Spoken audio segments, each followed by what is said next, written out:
Welcome back to the Culture of Currency. Today we'll be looking at the third and final chapter of the 825th anniversary of the Austrian Mint coins.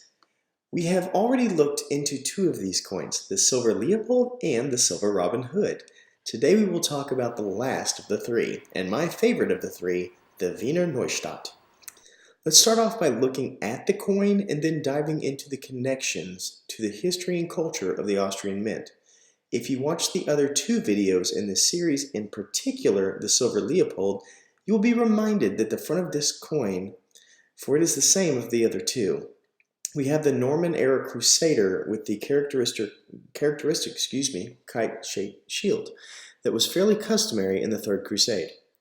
I will not go into much detail on the front due to having already done it in the Leopold video. If you would like to know more, please refer to that video. Let's go to the back. This is by far one of the most detailed coins I have ever had. I'm not sure if the camera can do it justice, but there are bricks, cobblestone, roofing material that are all independent in the artistry.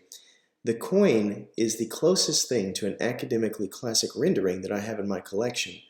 There are even small details in the chimney of the main buildings. I find that the mint did not cut corners, though I have heard others complain of a lack of standard. Maybe my eyes are getting old, but I think this is one of the most beautiful coins I have ever seen. This coin is what made me purchase the other two in the series. I can even see timber in the details.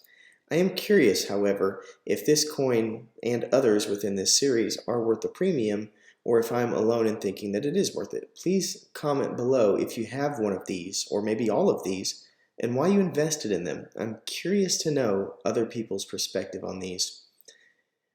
Now that we've assessed the artwork, let's get into the culture and history of the currency. If you watch my other videos on the coins, in particular the Leopold, you will be reminded that the Wiener Neustadt was established in 1194 using the funds acquired by Leopold V's ransom demand for the release of King Richard of England. This town is south of Vienna and part of an expansion of the kingdom under Leopold. Wiener Neustadt means the new city of Vienna. Vienna is a German word that relates to Vienna. Neu of Neustadt means new, and Stadt means city. After its founding, there was slow growth, and in the year 1241, roughly 50 years after its founding, Wiener Neustadt was actually attacked by the Mongols. That's right, the Mongols. This invasion was fought off fairly quickly, and peace was held for quite some time with the help of Emperor Frederick, who took up residency there in the 15th century, causing a population boom, which then led to the founding of one of the world's oldest military academies, the Theresian Military Academy, in 1752. Wiener Neustadt chugged along as a city, keeping up with the trends of the time in Europe, until about the 19th century, where it transformed into a town of industry. One of the larger industries in this time was the Austrian Southern Rail in 1841, and in 1909 things took another leap when they decided to build the first Austrian airfield in Wiener Neustadt. To this day, the city is considered fairly minor in the history of Austria, but it is major in the founding of the Austrian Mint due to its direct involvement with the ransom paid.